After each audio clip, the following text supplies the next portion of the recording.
You're listening to Served Up, a podcast that features inspiring beverage professionals and topic experts that share their passions through meaningful conversations. I'm your host, Bridget Albert, also known as a Market Fresh Mixologist, an industry mentor with decades of experience.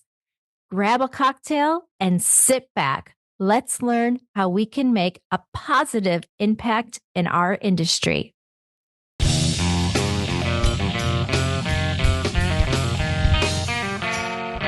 Hey, y'all, it's Bridget here. I had the opportunity to chat with one of my heroes, Pat Marziani. Pat is a dedicated Southern Glazer's wine and spirits sales representative whose passion for people and beverage hasn't slowed her down for decades.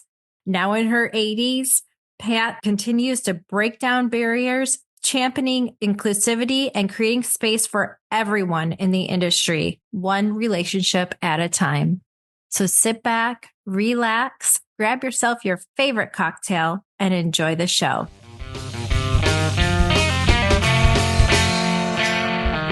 Pat, welcome to Served Up. It really is a true honor and a pleasure to have you on the show today. Well, thank you, Bridget. I look forward to talking or discussing and sharing everything that I've done for the past, actually 56 years, 43 of them being in the wine and spirits business. Where do you want me to start? Because Absolutely. Yeah. Let's start from the beginning. We love our listeners to get to know our guests. Where are you from? When you grew up, did you say, I'm going to be an actress, a singer, a teacher, a doctor, or did you know that you would go into beverage? Well, I am going to start at the beginning because it's an interesting story. And my children really wanted to write a book about me. That would just be too cumbersome. So I grew up in Chicago. My father was born in Italy. He came here when he was about, I'd say 16. He married my mother when she was 16. I grew up in the Austin district of Chicago, which now you really can't really walk through there. I loved school. I did very, very well. I did start out, which is kind of interesting. My first few years were at Our Lady of the Angels School, which eventually burnt down and 93 children were killed in that fire. To this day, that is why we have fire drills because of that. Fortunately, I left that school before the fire. So moving on to the Austin district, I was passionate about school, did very well. However, in an old Italian family, the priority was boys, not girls. So when it came to time for college, all the teachers were rooting she should go to college, but my parents said, no, the boys go to college, the girls do not. So it was really hard for me because my brothers always say, Pat, you would have been the star had you been able to go. So therefore, I got a job outside of a high school on Michigan Avenue, across the street from the Art Institute. And I worked at a credit company. It was an oil company, Humble Oil Company. And my job was stamping out credit cards before credit cards were automatically sent. So we stamped out gas credit cards and sent them to customers. And I was in the credit department in collection. So everybody got credit cards at that time by someone in an office stamping out those credit cards. That's crazy. What year was that? Do you remember? Or what decade was that? It was 1961. Wow. 1961. At that time, things were just so different. So I did that for a couple of years, and then the company was moving to Oklahoma. I did a good job. They asked me to go with, but I didn't want to move.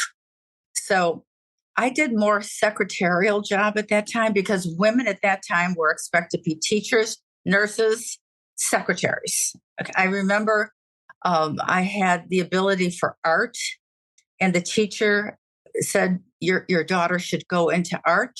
And my mom said, I bought her a typewriter. She's going to be a secretary. And therefore I was a secretary. When I did not go to Oklahoma, I became the executive secretary for the vice president of Humble Oil. However, I didn't have the skills to be so technical at the age of 19. So then they moved me over to the area geologists and area geophysicists. Can you imagine taking shorthand with those terms? No, I cannot imagine taking I mean, I don't even think that shorthand is a thing anymore. Oh, at that time. At that time, it was. Yes, and at that time, I know for typing, you'd have to take a typing exam to see how many words you could type in a minute. I learned to type from nuns. So I'm really good at it. How many minutes can you do? So that was a little short-lived, and I left there, and then I became a legal secretary for condemnation suits. So that was, it wasn't what I wanted. I thought it was what I wanted, but it wasn't. It was a little bit boring for me. And at that time, I had mentioned carbon copies. You had to type precisely because it was going through on carbon copies, and the carbon copies are what we held in our files at that time. So I eventually left there. It was just not what I was really looking for. I did want to get into the advertising business desperately. It was just what I wanted to do, but it was very difficult. At that time, you found jobs in the local newspaper or the Tribune or the major newspaper. That was the only way you found jobs, period. So I found a job availability in the Wrigley building. And I remember going up, it was Presba Minch was the name of the company. And she said, Pat, you're okay. Your grades are good. Everything's fine. Your history, but we can't hire you. You did not go to college. You do not have a degree. And anybody in this business must have a degree. So I said, well, I'll go to college. I'll enroll. So I got into Northwestern, and I went there for a few years, got the job at the advertising company. And a little funny story about this. One of the accounts was Evanston Dodge in Evanston. And they had hired, somebody to be Daisy Dodge. So they ran out of money for the next commercial. And so they asked me to be Daisy Dodge. And it was hysterical. I found the tape in my drawer hidden. And upon my demise, will I give that to the children to listen to that? Oh my gosh. What is Daisy Dodge? You have to tell our listeners. Daisy Dodge was a person who was represented Evanston Dodge. And I had to sound, she said, well, just sound nice or what have you. And I had a very, very hard time with that. So that was my little episode. From there, like the liquor industry, the advertising industry was small. So I was recruited to a major company where I became a media buyer for the Pabst Blue Ribbon and Blatz beer in Milwaukee, but it was in Chicago. So I did that for a few years until I got married. And then after that, I was recruited by another small company as their media director, again on Michigan Avenue. And that was really fun because I did everything rather than just TV. I did radio and I did the whole works. And I had about 3 or 4 people working for me. But then I got pregnant right away, which was great. And then I did not work for a few years because I had 3 children under the age of 3. And I have to tell this funny story. You can edit whatever you want, but my 3rd child, who was a surprise, we didn't have insurance, maternity insurance. And at that time, the whole cost to deliver and have this baby was $600. Wow. So how was I going to get $600? I didn't know. So I ended up doing toy demonstrations out of my car to collect that money. I mean, things have changed so much. So I had these 3 wonderful children, and I don't think I worked. And then I had my fourth. And at that point, lived in Elmwood Park. And I knew that we had to move out of where we were because it was too tight. And then we moved to the North Shore. Once we got into the North Shore, I thought, oh gosh, how am I going to afford 3 children in college at the same time? So this is the beginning of my eventual long-lasting career. A friend of mine, okay, you know Morton Steakhouse. Well, Morton's, his first name is Arnie Morton. And Arnie Morton changed the whole face of Rush Street. He had a restaurant called Arnie's in the same building where Morton's was. And it was wonderful. It was just a wonderful place. And so that he ended up opened one in Highland Park. So I went there to work, and I eventually was serving tables. And that's where I started to learn all the cocktails, all the different brands. I mean, before that, I knew nothing. And it was very, very interesting. There were a lot of celebrities who came in there because he was an icon in the business. So then he was going to open up Morton Steakhouse in Chicago. But he only wanted male servers at the time. But it was in between the holidays, and he let me go downtown. So then working at Morton's was very, very exciting. It was, I learned so much, and reps from all different companies would come in. At first, you feel so stupid. I was so afraid of wine. Bridget, if anybody asked me for a bottle of wine, I'd run to get the sommelier. And I says, could you go over? They want wine. I don't know what to tell them. So, and then I learned where a little bit of knowledge went so far. So the reps would come in, teach us about this. I think at some point I've kicked off almost every brand that's in the market. I remember kicking off Bailey's in there. Bailey's was something so new. Yeah. So anyways, after a while, I asked, these are names that you wouldn't remember, but I asked him how, except, Pat Duff, who's the head of the union. He was one of my customers at one time. So we were both very young. So what happened is that somebody gave me a name, and I went for an interview, but it wasn't what I was looking for. They just wanted me as like an extra person. So then I went. Continental Distributing Company at that time was the premier on-premise distributor. So when I went in, because of a connection, that's the only reason why I got in. They wanted nothing to do with a woman being in the industry. It was, this went on and on for over 6 months. And finally, when I sat with the owner, and I said, he said, why don't you go back into advertising? Why don't you go into the business like your husband's doing? And he was trying to figure out every other way not to get me in there. My last comment to him is that just hire me for 30 days. And if I don't work out, fire me. And he said to me, well, you're going to have to be as good as any man. And I said to him, I am as good as any man. So, and it was, and he hired me. And Wow. they didn't give me a route, but because I worked at Morton's in the Rush Street area, I made a lot of connections just being in that area. So I ended up going to people that I knew to begin with. A cousin had a bar, but I built from zero, just zero. Oh, for instance, I'll give you an example, like the 95th at that time. Again, meeting all these people at Morton's gave me an inroad where it wasn't a stranger going in. Sure, Pat, come on in. So I opened up the 95th, did very well with them. So I built that route from nothing, from zero to just under 4 million with Continental. Then that's a lot of money, especially back I mean, what at year, that time. what decade was that?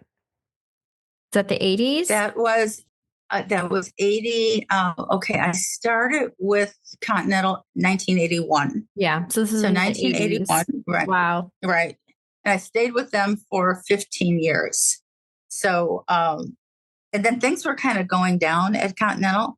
So I interviewed at that time Judge and Dolph, which is Breakthrough now, and then I interviewed with Romano Brothers. Romano hired me first, and then Judge and Dolph called me afterwards, but I had already committed to Romano. And remember Vicky Klassen? Sure. So Vicky had the 95th, and she had only, she says, yeah, just give it to her, give it to her. So they gave me a route again about 1.2. So I built the signature room which is closed now, from a $75,000 account to a $600,000 account. So I built my whole route. I was all on Rush Street. I had everything on Rush Street that you can think about, the hotels, everything. But I was friends with everybody. It's that relationship that bonded everything. So so that's what happened. I did very, very well. But then the company wanted to take out the hotels. And so again, there was a reorganization. So I stayed downtown for a little bit, but then they reorganized, and then I went up north to the North Shore, which was convenient, especially living here. And then I built that again from a 1.3 to about just under 4 million. So that was happened again. And then and the next reorganization happened just before, was it after COVID? Yeah, after COVID. And then, but then we had several reps in accounts. So it was really hard to monitor my progress with having so many people in the same account. So I can't take much credit for anything because I don't know what that would have been. Then when I went to Universal, which I loved being in Universal because I saw the whole book. Because in the past, I've had experience with all the spirits, experience with all the wines. So when I didn't sell wine, it was okay. But when I got back into it, it was an easy transition. So then after COVID, then they gave us this other territory. Again, I built like a 1.3 to about a 5 million. So in all that time, I won Best of the Best 11 times quarterly and 4 annually. I was writing letters to my customers. I was giving monthly information about brands and all kinds of things that was relative to our business. And I would send it out to my customers. So they would get a fresh, maybe I did that quarterly. I still have copies of it. And that was kind of, again, it's that personal relationship that you're touching with people. Some of the things that I did, unfortunately today, everything is on a computer. But I am a firm believer of leave behinds, because when you go in to talk to a customer and you're going to say, I have this great brand, I have this, I have that, I have this, here, look it up. When you leave that account, they're never going to go back. They have no idea. We're used to what our language is about, but they're not. So I would, on a monthly basis, I would put together our company's priority brands and the deals, and I would hand them to my customers. I haven't done that lately because we're doing so many reports. I've been having a hard time getting that done. But my customers on a monthly basis would say, do you have the new monthly deals? And they would highlight it. They would highlight everything and say, okay, I want this, I want this, I want this. And I think that was the reason why I did so well for a long time. But I also have a habit of becoming friends with my customers, not socially, but it's just that they learn to count on me. They know that when they ask me something, I'm going to get the job done. Yeah, you're very trustworthy, Pat. with your customers. Yeah. And then what I really, really like a lot is a new accounts. And when I do a new account, and not so much somebody the real savvy buyer, because sometimes they're a little bit more difficult, but somebody that I can help, and I can help with their business. And I would sit there and I say, okay, let me chart out what I think you should have and what I think you should do. And usually, if they say yes to me, it's a win for them, because the minute I put something in print, that's what's going to sell. So I've been really successful with new accounts, and I enjoy that. Like today, I'm going to see a new hotel, and I'm looking forward to that. It was kind of funny, and I won't name the hotel or the person, but this particular person was at his wife owns a restaurant, and he said to me, he said, I don't like Southern. I said, he says, from the very beginning, I don't like Southern. And I asked him why, and he gave me some reasons. He says, you're the first person that I like from Southern. So I don't know what the approach is, but maybe that easy approach. And the company taught me something that I haven't been doing, and I'm trying to do, that when you go into an account, instead of going right into a spiel, ask them, how are you today? How was your weekend? Or so rather than going right into business, get them into a conversation so where they're comfortable with you. So that's kind of what my career has been about. But getting back to brands, I remember when I first got into the business, Stoli was the big vodka. Then there was some kind of a plane crash. And then, because I couldn't sell Absolute to anybody, they didn't want. But then Absolute became big. So I kicked off Absolute. I kicked off Belvedere. I kicked off Bacardi Limon. I kicked off so many brands. And fortunately, my customers, they had enough confidence in me that I would put drinks together for them. And they went along with it. And our sales on cases were good, were really good. So that's kind of what my career has been about. I had no idea when I first got into the business that I would have the opportunity to travel. So I went to Finland 4 times. I've been to Italy a couple of times for wine training, Scotland, France. And I have such a love for the business. But every day, Bridget, every day you're learning something new. There isn't a day that goes by that you learn from a customer or you're learning something new that you can bring to other customers.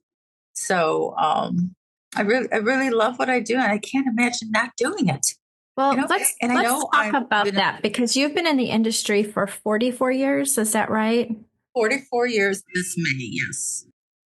44 years this May. So, Pat, do you see yourself ever retiring? My husband passed away a few years ago, and 3 years to be exact. I don't know. I really don't know. I'm just enjoying, every day you're out and you're meeting new people and you're socializing while you're doing your job. And I love that part. Maybe it's a little difficult on your health a little bit because you don't have time to really take care of yourself as much as you would want to. But I don't know. That's a really good question. My children at first kept saying, Mom, retire, retire, retire. And I said, I'm not ready yet. I'm not ready yet. So that's and this allows me on a personal level, I'm very, very active with my church. I started an organization called Step. When my husband went into a home, I knew he wasn't coming home. Yeah. And it was, and I thought, well, I have so much energy anyway, what I did, I went to my local pastor and I said, you have grieving groups for divorcees, grieving groups for widows and widowers. What about people that want to be active, and socialize? And I kind of looked at You know, the group in Chicago called Chicago Social. It's where people come in, they meet people, get into the activities. So I kind of mirrored that through my parish. So I put in, I says, if you're a 21 to 121 and you're solo and you want to be active, join us. I And we love do, it. yeah, we do first Fridays at a different restaurant. We do a hike once a month and we'll do some, really fun activity. We've done so many things in Chicago. And the thing is, we've got close to 100 members. And when people come, there's something that, okay, Bridget wants to do, but she doesn't want to do it alone. Well, this is it. We come up with the ideas, we come up with the plans, and people join us to whatever they would like to do. So it's been really great. I travel with my family whenever I can. One of my passions, and you probably remember this, I've been taking a cycling trip. I think I've done 28 of them. This is amazing. Can you tell our listeners what that is? And you really, if you feel comfortable disclosing your age. Yeah. Well, I'm 82. You're 82 years old. You're still in the industry. You're still working your ass off. You're working full time. You've started a church group. It's now developed into over 100 people offering activities multiple times a month. And you've done how many cycling trips? At least 28. Now, I must admit, I'm really having a little bit of a hip problem. I'm going to Lake Como at the end of end of June. I may or may not be cycling on that trip, depending on what happens to my hip. But I have gone to every place in the United States that I wanted to go to, and in Canada. But Europe has been my past maybe at least 15 years. And I want to go to places that I haven't been to before. And you meet the most interesting people on these trips, so. Absolutely. Absolutely. Yeah. Pat, can you share, because you mentioned it a couple times, really being a female in our industry at a time when it just wasn't either allowed or looked up upon, right, to have that female in the room. And things have definitely changed since then, but I don't believe that we're there yet. I don't believe that we're there yet as an industry. And I'm in my 50s. I've been in the industry for 30 years, not nearly as long as you've been, but I have seen some progress, but I certainly would like to see more. Can you really set the tone for our listeners on what it was like for you back then, being a female in an all male dominated industry, and what changes have you seen? What progression have you seen over the years? Well, when I did first get in, I was successful. I mean, minor success in the beginning. The men that I was working with at the time, they were not happy. They just said they would spread rumors about why I got this business. When I look at it, I don't think of myself as a male or a female. I think of myself as a person. When I would approach customers, it wasn't that I was a woman talking to a customer. It was just that I'm a representative. I'm a consultant bringing you attitude. One thing too, and I'm glad you mentioned this, that in the beginning with the spirits industry, the wine sophisticated the business. In the beginning, I was selling boxed wines, then White Zinfandel, and then Kendall Jackson. So the wine really brought up our industry in the light.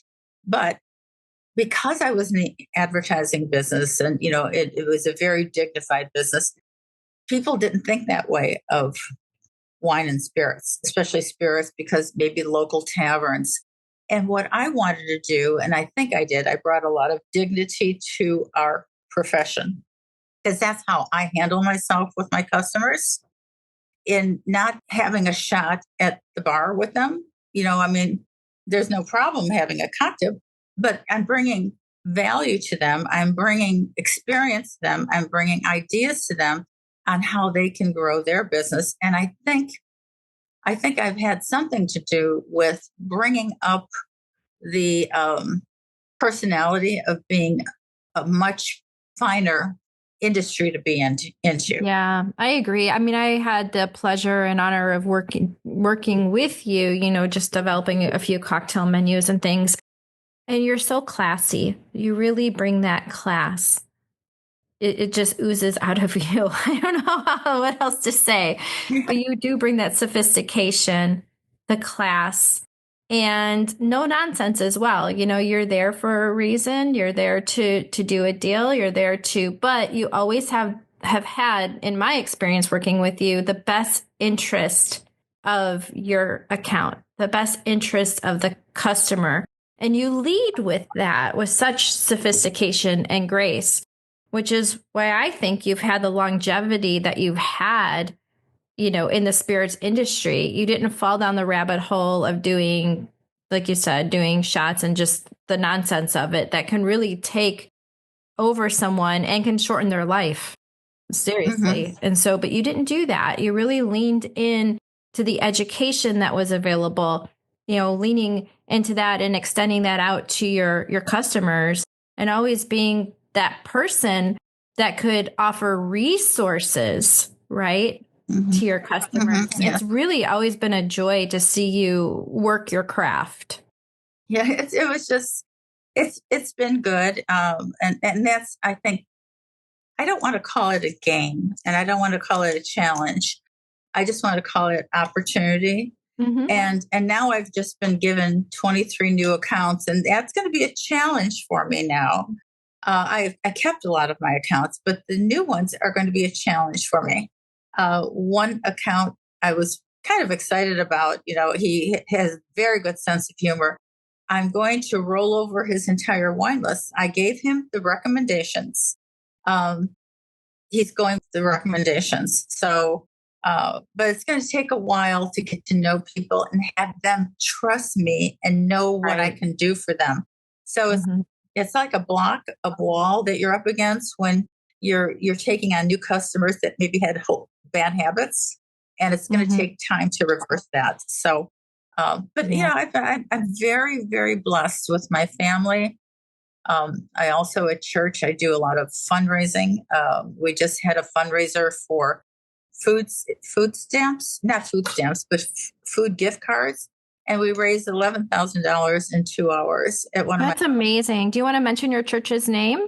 It's Our Lady of Perpetual Help. And we have a nun that really takes care of all the homeless and the needy in the surrounding area, or in Chicago. We're constantly going into the city.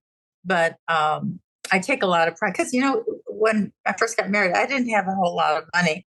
And I don't have a lot of money to give to the church, but I have resources where I can gather money for them. So I'm blessed. I'm blessed. There's challenges every day, whether it's family or whether it's business. And I just pray that I live a very long life so that I can, keep on with my children, help them with whatever they need, and maybe see more of the world too. Yeah, absolutely. What do you think that your parents would think of you today? You mentioned that they got married when they were 16. They left Italy. I mean, they had their struggles as well. And yes, and it sounded like you grew up in a time where you were just expected to, have a family, stay home, and, all the things. So what do you think their thoughts would be today? I have to sympathize with what they had. My father went to the 3rd grade. My mother went to a 7th grade. So they didn't know anything else. I think at one point when they saw some of the things that I was able to accomplish, they were very proud of me. But their whole life was different. Their whole life was about family, cooking, having the freshest food available. It just was a whole different time. Would they be proud of me? Oh, absolutely. But they also came from a different time in our lives where families are together. And I try to instill some of that with my children. Some of it works, some of it doesn't. But you just keep trying. So that's all you can do, because you've had such a long career and I know you've seen some crazy things, I'm sure, especially early on. Do you want to share any of the wilder stories that you have or funny stories? oh, well, there was a funny story. The Knickerbocker Hotel, never forget his name, was Phil, I believe. So that was one of my hotels. So I had about 12 hotels. I'll tell you a couple of things that happened. So Phil, he said, Pat, have you ever been to the hotel? I said, no. He said, would you like me to give you a tour? He says, yes, I'd love it. So he took me to all the tour. Then he took me to the one of the rooms to show me. But his idea was completely different. I had to run around the bed and get out of the room. And oh my God. I said, business. This is a business relationship, and that's it. Oh my God. He chased you around the room. Oh my God. Were you traumatized or did you just No. But that was, and then in the time of AIDS, when the time of AIDS. So I've gone through so many eras of experiences that young people will read about. So there were two hotels that, let me think for a second. It was there were two tiny hotels downtown, Whitehall and the Tremont. That's it. Do you remember those hotels? Yeah, I do. Okay. I do. Mm-hmm. Yeah, I mean, we're talking about classic hotels here, like the Palmer House, the Drake. I mean, these all have, if their walls could talk. Right. So I was, again, friends with the general manager. And I put, yes, because he was the manager of both hotels. And there was a young man by the name of Randy who was the buyer. I would see him once a week. At that time, you saw your customers every week in person. Mm-hmm. That was it. In person, you sat down and you got the job done. Now, today, it's phone calls, emails, texts. So Randy and I remember I took them out for dinner on the company. And and Randy was gay. Mm-hmm. And then the very next day, he sent me roses or flowers and thanked me for taking him out for dinner. And I remember having a big delivery, and he came out to help get everything out of my car. And Randy got sick a little bit. He got a little ill after that. And eventually, for a long time, it was AIDS. Oh man, and it was AIDS. And I can, if you saw the Philadelphia story, I have seen it. Yeah, I know. I know a lot about that era. I was alive during that era and how tragic. Yeah, and you remember the sores that were on. Well, Randy had all those much more than what you saw on Tom Hanks, and my heart just broke. And then he eventually passed away. That was before all. So I've seen so many different eras. When I worked at Morton's, Frank Sinatra was there. What was that like? Did you meet Frank Sinatra? No, but I had somebody, and I said, I'm going to walk behind him, take a picture of me. Oh my gosh. But I have autographs that I've framed from all the celebrities that I've got framed downstairs in my room. And it was just kind of fun, a fun time. But I couldn't wait to get back and I decided not to work full time until my youngest daughter was in first grade. Mm-hmm. So that was that hiatus. So that's why. But during that time, again, money was tight. And so I ended up working at Morton's, and I went to just part-time when I got the job at Continental. Then I met somebody at Morton's who was a good baker, and she would provide baked goods to different restaurants. So I went into business with her. So I owned a bakery. Now, this is all at one time. Then a friend of mine had a reception hall, and I managed that on the weekends with her. And there's also, so waitress, bakery, reception hall, and Continental. You've lived 100 lives. I think so. You really have. And you've lived through the decades to see such change and progress, right? a I lot. mean, just going back to your friends, you lived through the AIDS crisis. And I do want to ask you, I do want to go back to that for such a moment because it is a sensitive topic and it was very tragic on how that was handled. When your friend passed, like what can you remember, what was going through your mind during the AIDS crisis and you're out there Oh, on the streets delivering to the different clubs or, well, they scare you. The media scares you. yeah. Not to touch. It's the saliva and Mhm. the passing of saliva. So but I still went down to see him. I didn't stop. What's tragic is that his mom and dad never came to his services. That's sad. Yes, because Not okay. the services came later. I think he must have been Mhm. cremated. So I went to the services. So it's kind of crazy. And this Robert Wild, who was the general manager of those two hotels, eventually I opened up the Swiss Hotel Mhm. on Wacker. Yep. I opened up the Nico Hotel, which is now a different name. But Mhm. because this is kind of crazy, but when Robert had me come over with the hotel, I opened up a very large order for an on premise. It was about $225,000 for the opening order. I was Wow. selling things like Chateau Margaux, Lafitte, Mhm. things like that. So that relationship just kept going. It just never stopped. So I became friends with, let's see, he was a chef of one of the hotels. It was just, there's so many relationships I've had that when I go into places, a lot of people know me. I just don't remember who they are because either I went into the restaurant and they served me or it was a past buyer. So it's just, I feel pretty lucky. Yeah, and you've seen every trend. You've seen every wine and cocktail trend, period. Amen. I mean, you went Yes. through the 70s where it was all highballs, right? Because people Yeah. were doing cocaine and dancing in clubs. I mean, let's be real. And then in the 80s, everything was big and blue, Oh, how about and frozen. And the twist and the monkey and the jerk and all these dances that I went through and the go-go girls and just it was the things that I've seen it all and it was so wonderful. But getting back to something that changed the industry is Mhm. you. Oh, You changed the industry because I'm going to go back a little bit.